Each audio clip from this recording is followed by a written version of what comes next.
Hola, bienvenidos a casa. Recuerda que la iglesia no es un lugar, la iglesia somos todos.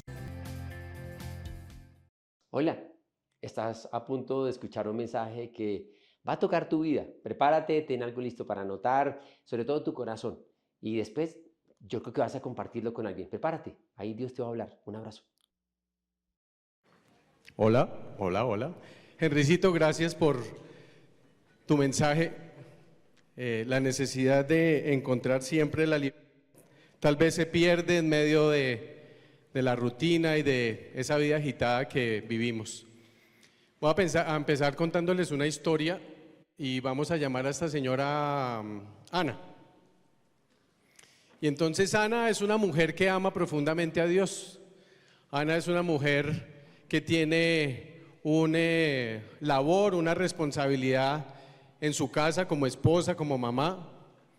Ana es una mujer que le sirve al Señor también en una comunidad, en una iglesia, tal vez aquí en la nuestra. Ana es una mujer que siempre está sonriendo y siempre está dispuesta a servirle a los demás. Siempre presta sus brazos para que otros puedan descansar. Le es fácil despojarse para entregarle a otros.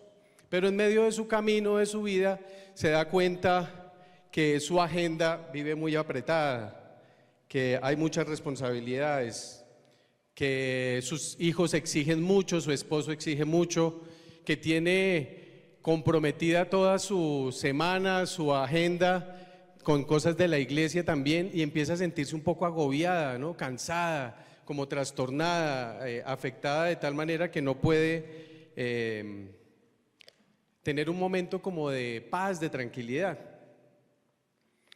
Viene a un servicio de ayuno de sábado y fue un ayuno poderoso, recibió de parte del Señor una palabra, le ayudó a otros, sirvió, ministró, pero cuando se sube a su carro, ya para irse a su casa, la invade una profunda tristeza, a pesar de que estuvo en un momento poderoso, pero ella se siente triste y empieza a llorar. Y empieza a preguntarle al Señor, bueno Señor, ¿por qué estoy sintiendo esto? ¿Por qué me pasa esto a mí? ¿Por qué me siento tan agobiada si al final te tengo presente en mi vida?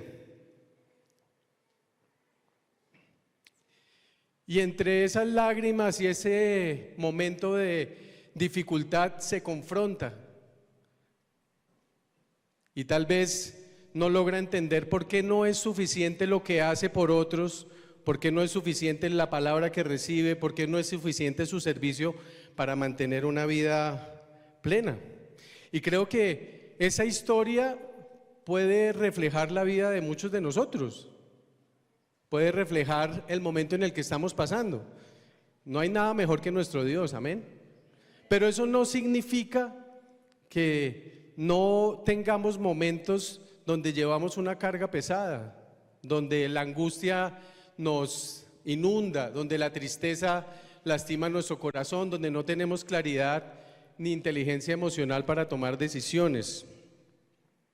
Y tal vez si les pidiera que levantaran la mano y nos contaran un pedacito de su historia, seríamos muchos, ¿no? Los que levantamos la mano y decir, sí, la vaina no está funcionando tan bien, intento seguir y sigo con el gozo del Señor y todo lo puedo en Cristo que me fortalece y me esfuerzo y soy valiente, pero al final hay un vacío, ¿sí? Hay un hueco. Vamos a la palabra. Dice en Jeremías 20:13, vamos a lo que le sucedía a esos hombres de Dios poderosos que Dios utilizó y que está registrada su historia, su vivencia y su propósito en la palabra de Dios. Jeremías 20:13 al 15. Recordemos que a Jeremías lo llamaban el profeta llorón, ¿no? Ese man se quejaba por todo. Dice el versículo 13, tú, Señor de los ejércitos, que examinas al justo y que sondeas el corazón y la mente, hazme ver tu venganza sobre ellos, pues a ti te he encomendado mi causa.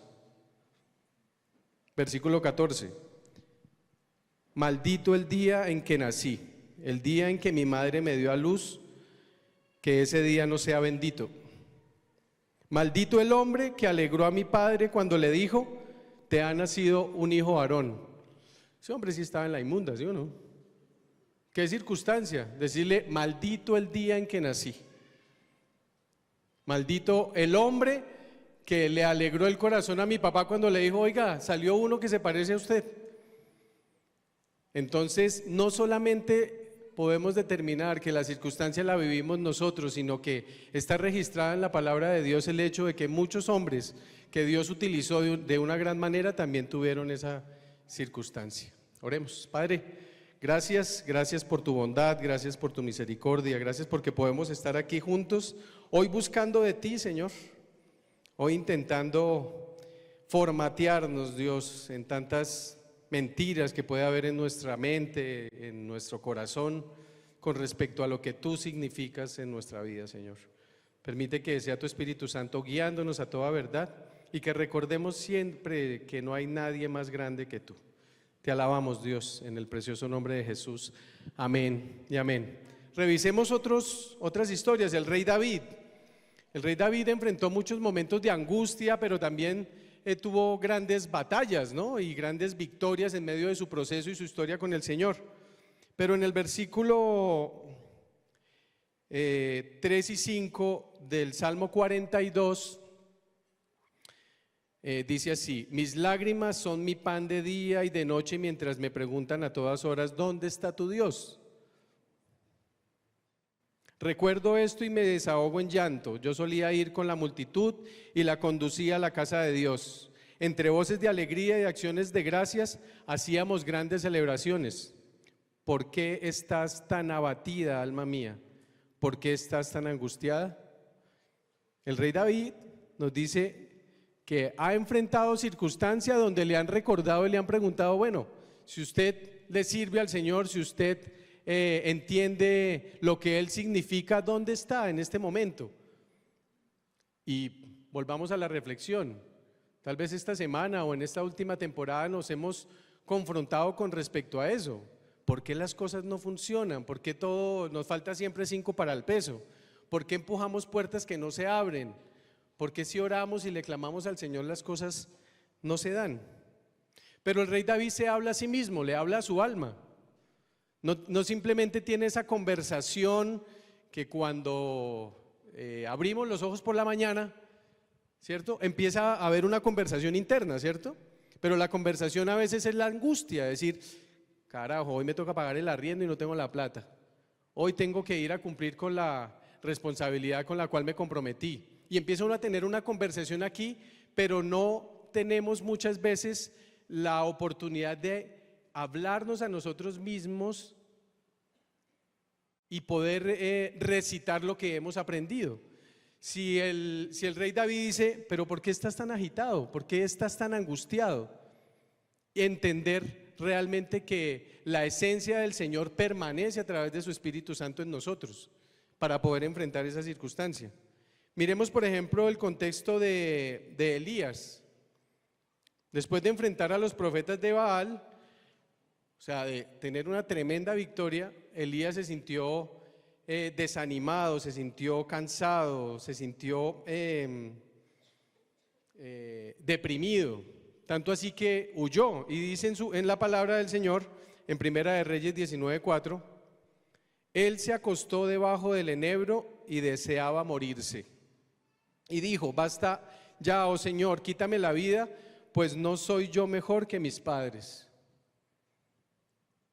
Entonces hay pensamientos de desapego a la vida en medio de una circunstancia. Ahora, quiero enfatizar en ese común denominador que no solamente está establecido o escrito en la palabra de Dios para estos hombres valiosos, sino también para la vida de nosotros, en la minucia, en el diario vivir, en esas cosas pequeñas que tal vez nosotros no podemos derrotar. Para Job, en Job 16:21 sucedió algo similar. Dice Job, porque he dicho, Dios me ha quitado el juicio, quédate lejos de mí, no me consueles porque mi dolor es grande. Y aún nuestros buenos amigos, la gente que conocemos en la iglesia, escuchamos en muchas ocasiones historias, ¿no?, que son devastadoras, que llevan a un profundo dolor y que tal vez no tenemos las herramientas suficientes para poder compartir una palabra, para dar una instrucción, para dar un consejo, sino que a veces lo mejor que podemos hacer en medio de esa limitación que surge a través de una circunstancia como esta es quedar en silencio. Hay familias en nuestra congregación que han perdido familiares cercanos que hemos tenido en medio nuestro. Hay familias que han tenido circunstancias de salud muy difíciles, que algunos tal vez hemos logrado pasar al otro lado y tal vez otros no lo hemos logrado. Y ya no estamos o no están presentes. Escuchamos de familias donde sus hijitos han tomado malas decisiones y hoy están involucrados en un escenario muy complicado, en el alcohol, en las drogas, apartados totalmente del Señor. Pero ¿acaso no dice que si venimos a Él los que estamos cargados y cansados podemos descansar, podemos ser libres, podemos encontrar un escenario diferente? Al mostrar el sufrimiento y la tristeza en este contexto, nos damos cuenta que es una experiencia inherente al ser humano, que siempre va a permanecer. El mismo apóstol Pablo, cuando le pedía al Señor que quitara ese aguijón que tenía, el Señor le decía: bástate en mi gracia, mi poder se perfecciona en tu debilidad. Como que esa vaina no es justa, ¿no? El enfrentar esas circunstancias, empezamos como a dividir en el concepto del significado de papá, de Dios amoroso, de Dios proveedor, de Dios que da salud a nuestro espíritu y a nuestro cuerpo, ese signo de interrogación y de duda. Esta mañana, como a las 6 de la mañana, un buen amigo que creo que algunos conocen, muchos conocen, Gabriel Izquierdo, mandó una fotografía al chat del Ministerio de Casados. Él le hicieron una operación hace poco de su talón, tenía una lesión, y ustedes saben que él es bailarín, ¿no? ¿Sí? Él dicta clases en varias academias y pues su profesión está enfocada a su inventario de su cuerpo, ¿sí? Pero lleva ya tal vez unos 2 o 3 meses, o llevaba enyesado después de la cirugía tal vez unos 2 meses, y ayer le quitaron el yeso. La foto que envió estaba muy sonriente, mostrando su pierna, que ya no tenía el yeso, con una pancarta que decía "I back", o sea, estoy regresando, voy a regresar, o ya regresé más bien. Entonces yo le escribí y le dije: venga hermano, en esta circunstancia la alegría que muestras en este momento no refleja todo el proceso que has tenido que vivir. Bueno, su historia, esta es la 3ª cirugía que le hacen, ha pasado momentos no tan chéveres y obviamente ahí se afecta no solamente la parte emocional, sino la parte económica, porque no puede trabajar. Pero es poder entender que Dios nos prepara para esos momentos y nosotros estamos convencidos del poder que Él tiene en nuestra vida. Es decir, no, pues yo ya he estado preparado para eso, inteligencia emocional, inteligencia espiritual, y podemos enfrentar una batalla, una guerra como esa.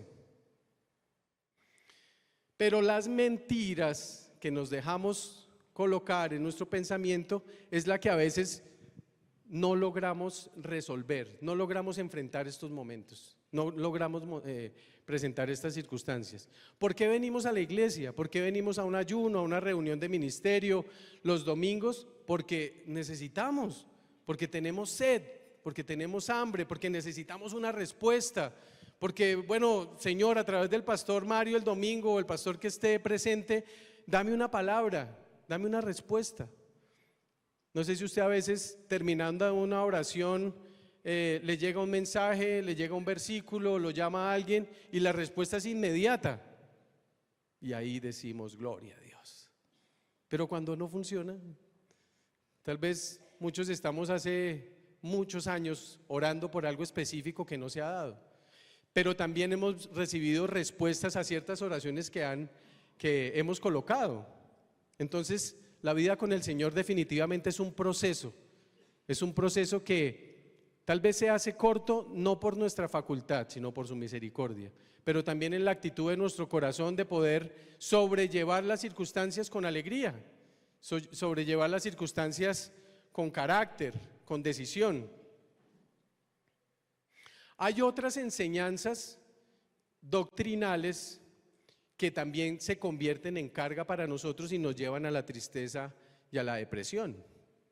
Yo tengo que decirlo, gracias a Dios por nuestra iglesia, por Casa sobre la Roca, porque es una iglesia con una doctrina limpia, con una doctrina que nos invita a nosotros a escudriñar la palabra, a no simplemente quedarnos con lo que nos diga el que esté transmitiendo un mensaje, sino que por el contrario nos invita a prepararnos, a estudiar, a hacer el IBLI, a hacer los cursos de ADN, de madurez, de llaves, a hacer el Factor que ya lo tenemos aquí en nuestra iglesia y seguir en ese crecimiento constante, pero no es el escenario general que tal vez hay en la doctrina o en las comunidades cristianas, y se convierten en una carga muy pesada para las personas que asisten o que asistimos a una iglesia, y terminamos en una esclavitud, como Henricito nos lo decía.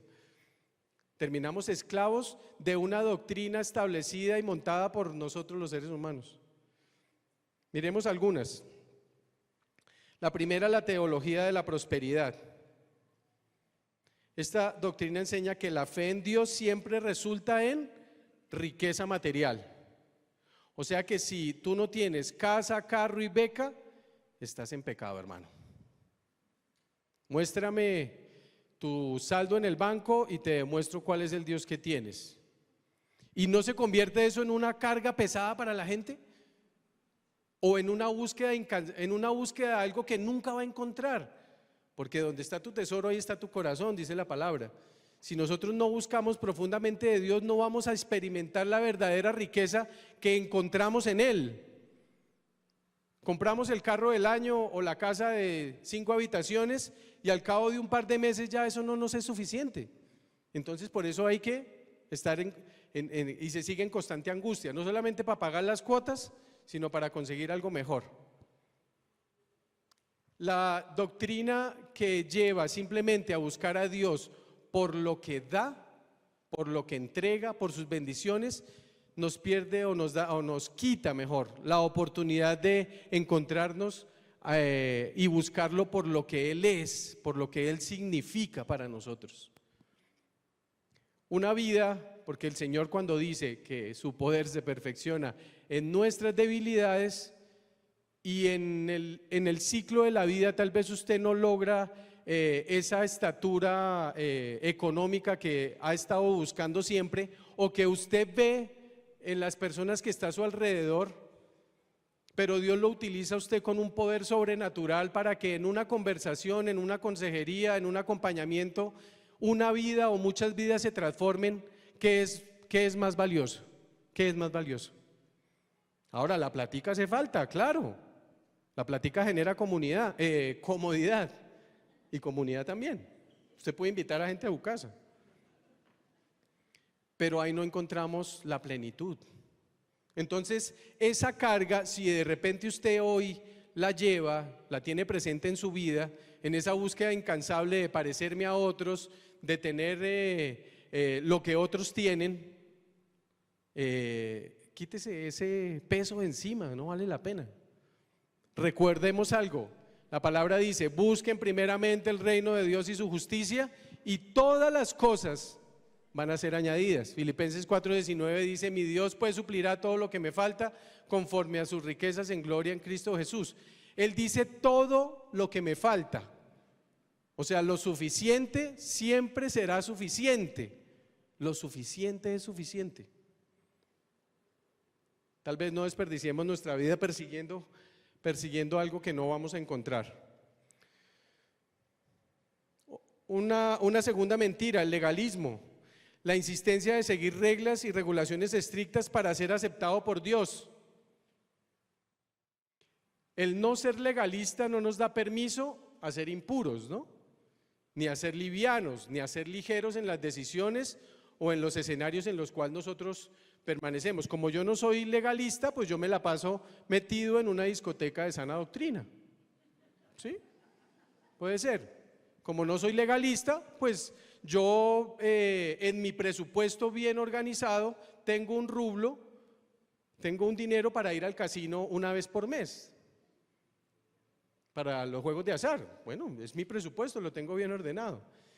El no ser legalista no me da permiso de tener una conversación con una mujer que no tendría si mi esposa estuviera presente, pero yo le estoy predicando sobre el Evangelio. Hermosas son tus obras, Señor.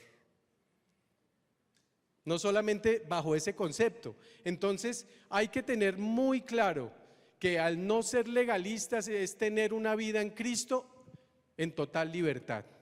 Porque al final las decisiones de cualquier escenario que enfrentemos las toma cada uno. Nosotros no podemos ser responsables de las decisiones que un tercero toma, sino de las decisiones que nosotros tomamos, entendiendo que si no somos consecuentes en esas decisiones a lo que dice la palabra de Dios, va a haber consecuencias en nuestra vida y en las personas que están a nuestro alrededor. Cuando los padres son obedientes y honran al Señor, Él bendice 1000 generaciones, dice Éxodo 20. Entonces debemos ser consecuentes, que esa libertad y ese libre albedrío que el Señor nos da al conocimiento de su palabra, a la presencia de Él en nuestra vida, tiene que ser impecable, en santidad y en pureza. Pero usted puede decirme, Alejandro, pero es que eso no es posible. Pero lo intentamos. No es posible, hay cosas que son muy difíciles de enfrentar. Para eso debemos estar rodeados, para eso necesitamos que alguien nos acompañe, nos ayude, nos enseñe. Tengo que confesarle mi pecado a alguien cuando no puedo solucionarlo. Pero a veces el legalismo establecido en las comunidades, en las iglesias, no nos permite mostrarnos tal como somos. Yo le puedo decir a Henry o a Rodrigo, tengo un problema con mi esposa, porque con Paulita también peleamos. A veces. No, ya no peleamos, gracias a Dios. Discutimos, tenemos puntos de vista diferentes, pero no nos lastimamos el corazón. Pero el hecho de permanecer o servir en un ministerio de matrimonio no significa que ya lo hayamos logrado todo. Al contrario, estamos en diferentes etapas de la vida. Ahorita ya nos quedamos solitos, entonces estamos como recién casados. Pero no les voy a dar detalles de eso. Estoy cansado de correr porque no hacen sino perseguirme. Bueno, dice, tercer punto, condicionamiento de la salvación. Venga, al fin la salvación ¿se pierde o no se pierde? ¿La salvación es un regalo que me dan por gracia o tengo que estar pagando mensualmente para sostenerla? O sea, tengo que pagar una cuota durante toda mi vida para que la salvación permanezca. Pero eso es un condicionamiento muy arraigado en la comunidad cristiana, ¿sí? El temor de perder mi salvación porque una persona, un grupo de personas lo establecen como regla de su doctrina. Y pues a mí me enseñaron cuando pequeño que lo que se regala no se pide, ¿cierto? Después de que el Señor nos da esa oportunidad de haberlo aceptado a Él, de que transforme nuestro corazón, de que enfoque nuestro pensamiento, de que veamos que la vida tiene un propósito, pues el Señor, ¿por qué va a retirar su amor y su bondad? Si tengo temor de perderla es que tal vez nunca lo he conocido. Y aquí hay algo importante de entender. Nosotros con las personas somos seres relacionales. Tenemos relaciones amables, tenemos relaciones cordiales, tenemos relaciones profundas. Una relación amable con alguien es que usted va en Transmilenio y le cede la silla, o le dice permiso, o llega a una cafetería y le dice me hace un favor y me regala o me sirve un café. Es una relación amable momentánea, ¿sí? Pero usted no sabe ni cómo se llama, ni tiene el espacio o el tiempo para compartir ese tipo de detalles. En una relación cordial un poco más estrecha, usted aquí en la iglesia el domingo ¿a cuántas personas saluda? ¿Sí? Gracias a Dios porque esta es una iglesia que domingo tras domingo crece. Y usted sabe que está en Ujieres o que está en J+25 o en el ministerio de Roca Kids, pero usted no sabe cuántos hijos tiene, ¿sí? De pronto usted le ha ayudado en algo aquí, le ha desocupado el carro, pero tiene una relación cordial. Ahora, muy diferente es tener una relación profunda, donde ya nos sentamos a la mesa, donde comemos juntos, donde tal vez tú escuchas mis pesares, me ayudas a secar mis lágrimas, estás conmigo cuando estoy contento y nos conocemos. Pero entendí también que con Dios sucede lo mismo. Nosotros tenemos una relación amable con Dios. Venimos a la iglesia, servimos, trabajamos, pero no entendemos qué identidad tenemos en Él. En esa relación cordial, leemos la palabra, ¿cierto? Dirigimos un grupo, pero realmente no hemos encontrado su esencia. Y en la profundidad, de verdad, de saber que Él es el todo, que Él es el principio y el fin, que Él es el que, si no cuento con Él, la vida va a ser un desastre. Pero también hay escenarios donde he podido experimentar una relación profunda con Dios, pero la convertí simplemente en una relación cordial o en una relación amable. Y nos devolvemos, ¿sí? Le cogemos, como dijo el pastor Mario hace poco, le cogemos el tirito al evangelio. Y no estamos disfrutando a plenitud lo que Él es. Y a veces lo hacemos por ser legalistas, o sea, que nos vean en la iglesia, que hacemos, que no hacemos, pero allá en la profundidad de nuestra vida, de nuestra familia, nuestro corazón, realmente Él no tiene el lugar que le corresponde. ¿Sí pasa o no? ¿O me pasa solo a mí? Eso sí me preocuparía. Exageración de la esclavitud al pecado. Algunas enseñanzas que enfatizan excesivamente la naturaleza pecaminosa del ser humano nos pueden llevar a tener una visión pesimista de lo que significa el evangelio, que significa la relación con Dios, porque todo es pecado. Cuando nosotros llegamos a la iglesia, o Paulita llegó antes que yo, cuando llegamos a una iglesia juntos, a la primera iglesia, una iglesia bautista, vivíamos al lado del mar y era pecado ir a la playa, ¿sí? El pastor prohibía ir a la playa porque eso era un lugar del demonio, porque lo que usted ve allá contamina su corazón. No podíamos ir a cine porque eso eran imágenes del demonio, del diablo. Paulita no podía ir en pantalón, falda larga, pero allá habían hartas señoras con falda larga y con lengua larga también. ¿Sí? O sea, es un tema excesivo, enfocado en el pecado y no enfocado en Dios. Enfocado en el demonio, porque todo es que Satanás hizo y se me abrió el carro. No, es que reprenda a Satanás, se me pinchó la llanta. Pues la llanta se pincha, en el carro se daña. Pero se convierte en una cultura, se convierte en una doctrina. Y empezamos nosotros a caminar con esa carga. Entonces, alguna vez fuimos a escondidas a la playa. Y pude otra vez ver a mi esposa en vestido de baño. Eso deberíamos hacer el próximo fin de semana, ¿no? Entonces es romper esa línea que esclaviza y que no nos permite disfrutar la plenitud de Dios. Ahora, el pecado es pecado, porque yo puedo no consumir alcohol, no ir a la playa, no ir al cine, pero estoy en el chisme, le hago mal a otros, estoy lastimando, mi comportamiento es inequívoco, desagradable, y ahí no estoy honrando a Dios. La vida con el Señor es completa, completa. Cuando el apóstol Pablo dice, no es que lo haya alcanzado todo, semejante hombre, semejante estatura espiritual, pero siempre nos va a hacer falta. Y eso yo creo que es el mejor escenario porque nos hace permanecer en Dios, permanecer ahí, estar pendientes de lo que Dios tiene hoy para mí. Hemos tenido muchas victorias en el Señor, hemos tenido muchos momentos buenos, hemos logrado salir de situaciones, pero recordemos que el gol de ayer no me sirve hoy. El gol que metí ayer no me sirve para este partido. Hoy comenzó un nuevo partido, una nueva etapa de la vida. Y el Señor, quiero volver a experimentar eso. He probado y quiero más. He probado tu amor, he probado tu compañía, he probado lo que significa sentir esa pasión allá en lo profundo del ser cuando Dios tiene algo para mí, sea bueno o no sea tan chévere, y poder permanecer en esa alegría que es una de las que hace parte del fruto del Espíritu.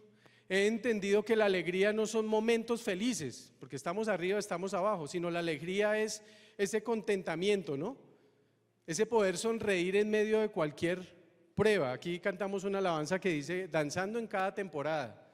No importa lo que pase. Entendí que la gente no come gente. ¿Usted entendió eso? Le tenemos miedo al banco, al que nos llama, le tenemos miedo al jefe, le tenemos miedo al vecino. O sea, vimos una cantidad de temores y la palabra nos dice que ¿qué nos puede hacer un simple mortal? Pero vivimos angustiados. ¿Y qué va a decir? ¿Y qué va a pensar? Y nos montamos una cantidad de películas que simplemente, volvemos al punto, nos esclaviza. Otro punto, el quinto, experiencias emocionales sobre la fe. Y creo que en muchas iglesias se maneja todo a través de la emoción, ¿sí?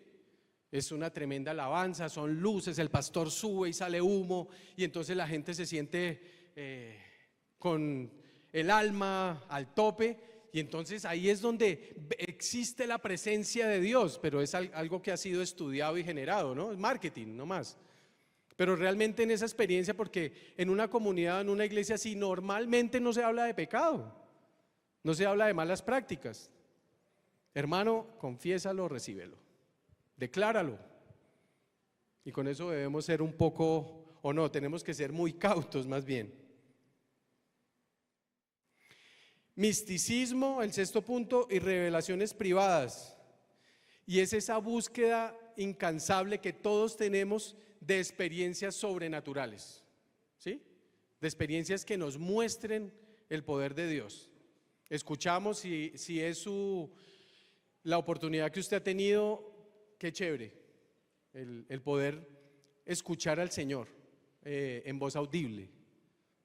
Eso yo creo que es muy valioso. El poder tener revelación en los sueños, eso es algo que fabuloso. Yo en algún momento le pedí al Señor, pero yo también quiero eso, ¿sí? Más bien en los sueños yo sentía que me perseguían, pero no podía visualizar lo que Dios tenía para mí. Y a veces nosotros como cristianos somos muy ligeros en esa jerga o en esa dialéctica que tomamos, donde todo el tiempo Dios nos habla. Es que Dios me dijo que hiciera, Dios me dijo que enfrentara. Y resulta que el negocio no salió. Entonces Dios, que en ese momento estaba ocupado y no te prestó mucha atención, entonces Él se equivocó, ¿sí?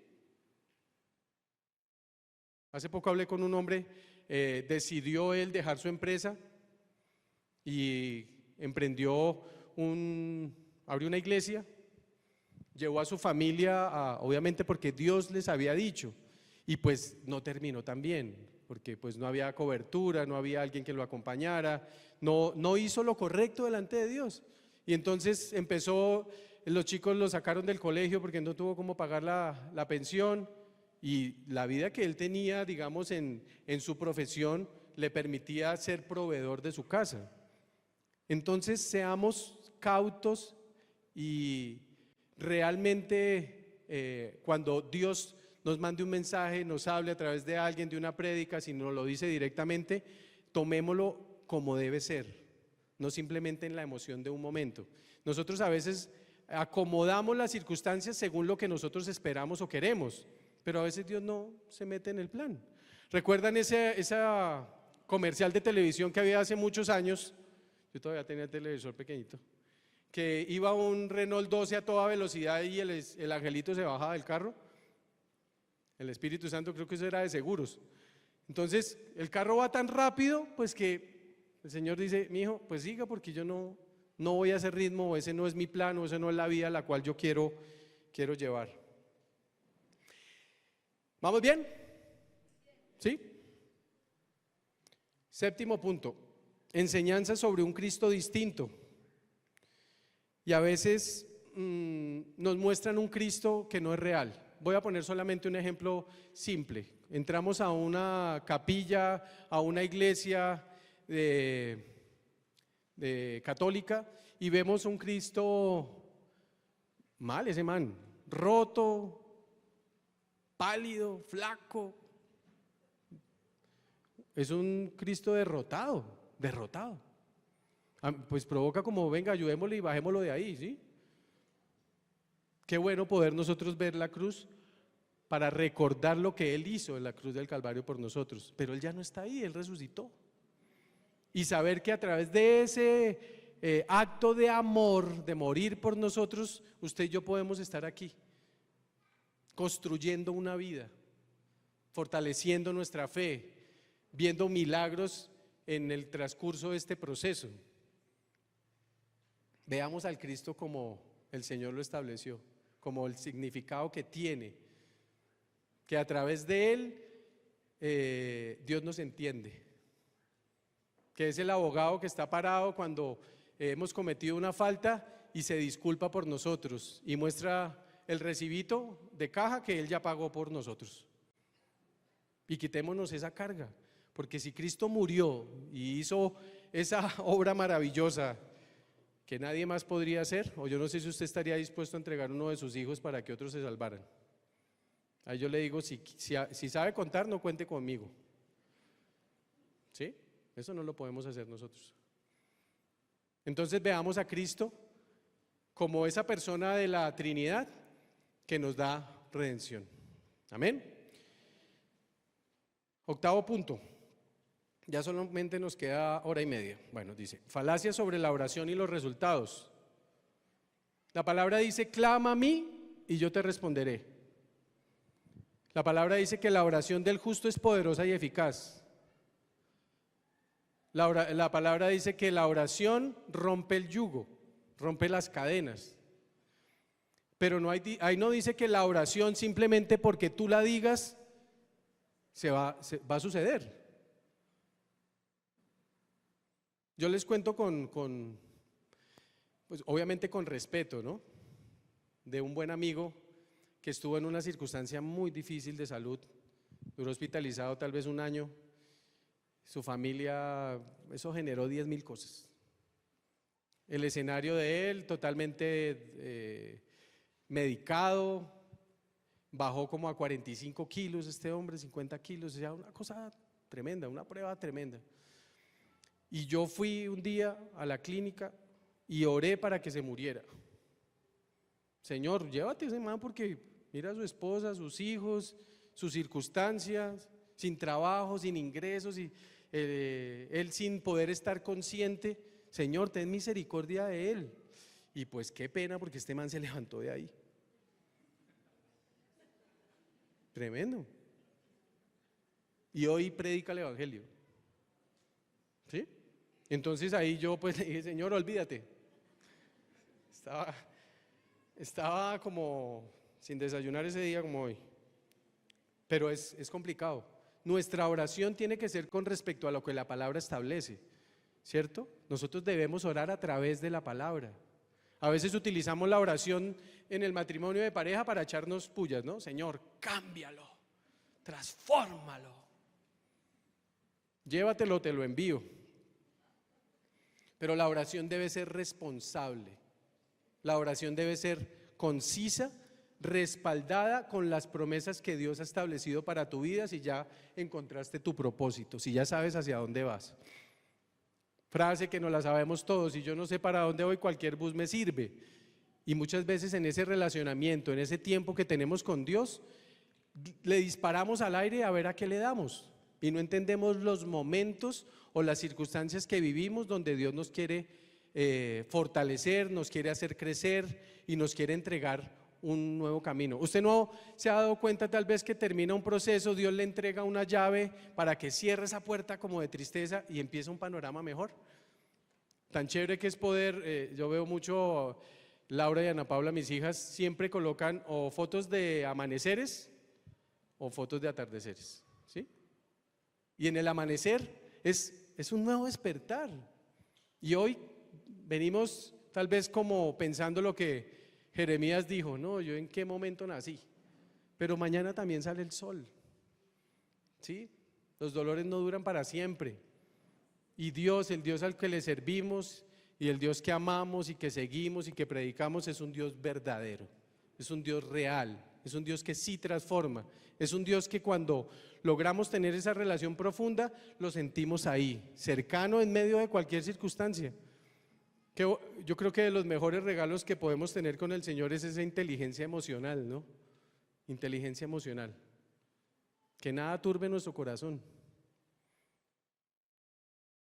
Que no nos inquietemos ni nos angustiemos por nada, sino que más bien en oración y ruego lo busquemos y le presentemos las peticiones.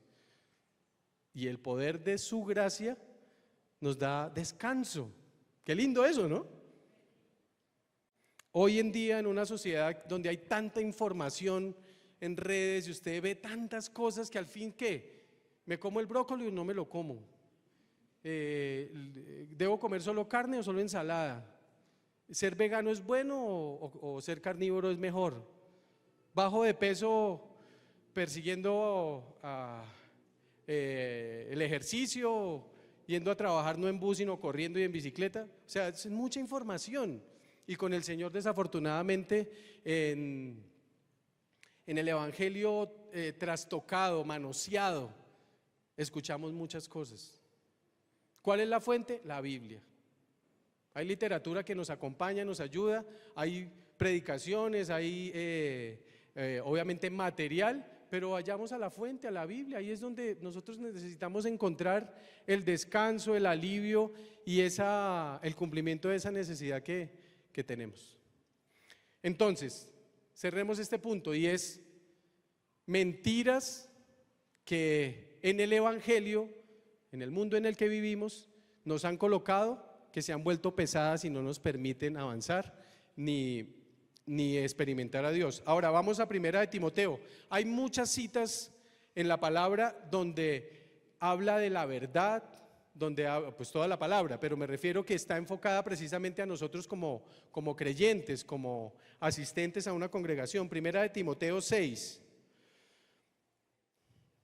dice, 6:3, si alguien enseña falsas doctrinas, apartándose de la sana enseñanza de nuestro Señor Jesucristo y de la doctrina que se ciñe a la verdadera religión, es un obstinado que nadie entiende. Recuerden que aquí le está hablando Pablo a Timoteo, o sea, le está diciendo chino, lo está discipulando, le está diciendo, dando las instrucciones de cómo él debe manejar el lugar de privilegio liderando una congregación.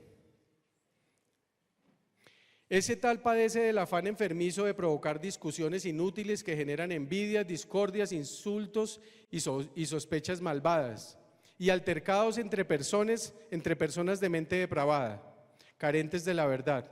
Este es de los que piensa que la religión es un medio para obtener dinero, para obtener ganancias. Es cierto que con la verdadera religión se obtienen grandes ganancias, pero si uno está satisfecho con lo que tiene, las ganancias es lo que proviene de Dios, el contentamiento que Él nos da. Porque nada trajimos a este mundo, y mala noticia, nada podemos llevarnos. No hay entierros con trasteo. Así que si tenemos comida y ropa, contentémonos con eso. Los que quieren enriquecerse caen en la tentación y se vuelven esclavos de sus muchos deseos. Estos afanes insensatos y dañinos hunden a la gente en la ruina y en la destrucción, porque el amor al dinero es la raíz de toda la clase de males. Algunos se han desviado por codiciarlo, se han desviado de la fe y se han causado muchísimos sinsabores. Perseguimos el viento. Buscamos el dinero, y se nos cae el negocio, y no lo logramos, porque no estamos enfocados en él.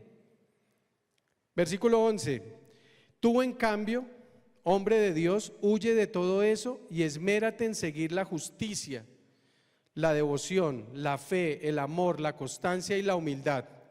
Pelea la buena batalla de la fe, haz tuya la vida eterna a la que fuiste llamado y por la cual hiciste aquella admirable declaración delante de muchos. Y el Señor nos está hablando a través de su palabra a nuestra circunstancia. Un día levantamos la mano y dijimos, no la vamos a jugar por Cristo, lo aceptamos como nuestro Señor y Salvador. Entonces tenemos que honrar esa decisión que hicimos. No se nos olvide de dónde nos sacó Dios. Versículo 13 dice, teniendo a Dios por testigo, el cual da vida a todas las cosas, y a Cristo Jesús, que dio su admirable testimonio delante de Poncio Pilato. Te encargo que guardes este mandato sin mancha ni reproche hasta la venida de nuestro Señor Jesucristo, la cual Dios a su debido tiempo hará que se cumpla.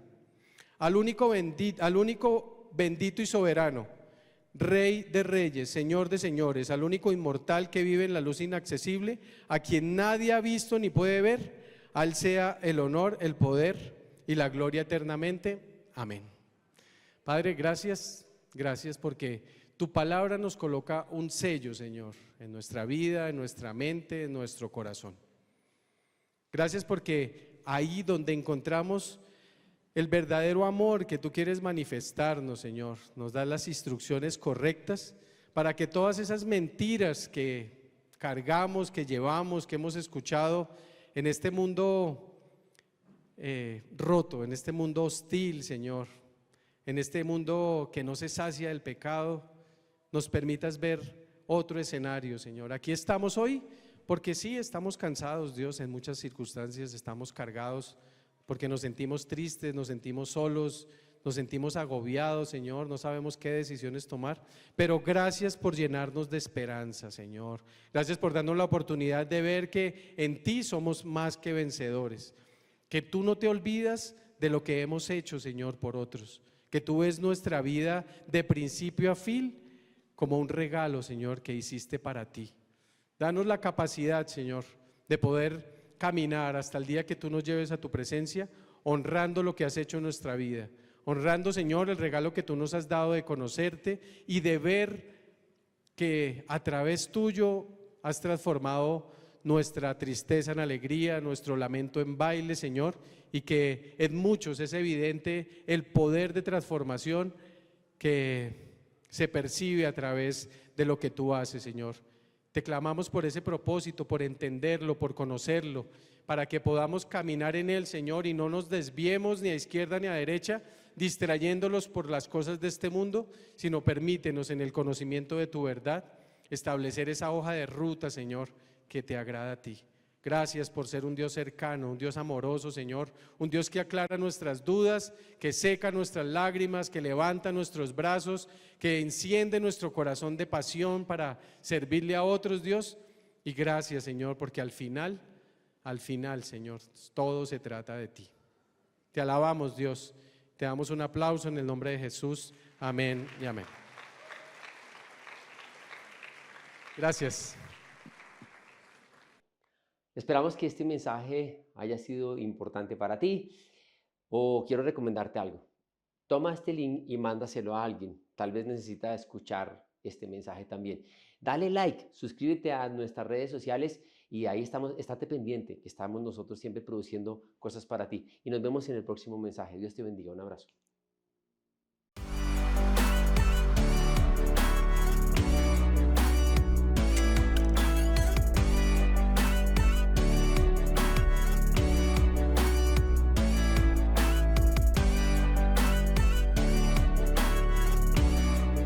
Recuerda que la iglesia no es un lugar, la iglesia somos todos.